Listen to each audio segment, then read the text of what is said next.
As of sa inyo mga tol, may papakita ko sa inyo, check natin tong sample para kay customer. To sample pa lang naman to. So, bago niya ipa-start yung production, kailangan niya muna makita yung final output na kalalabasan ng trabaho. So, every cut nito, estimated ni customer, and then, dahil estimated niya, kailangan ko rin ipakita sa kanya yung mga kailangan i-adjust na layout. Halimbawa, yan mga tol.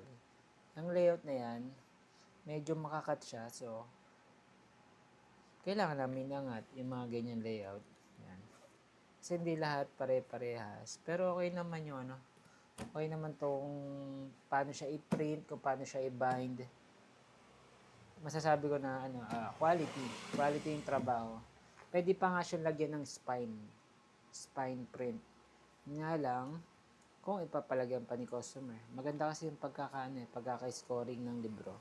So, yun mga tol, if ever na meron kayo din na idea na gumawa ng libro, let's talk about that. Yun lang mga tol. Bang!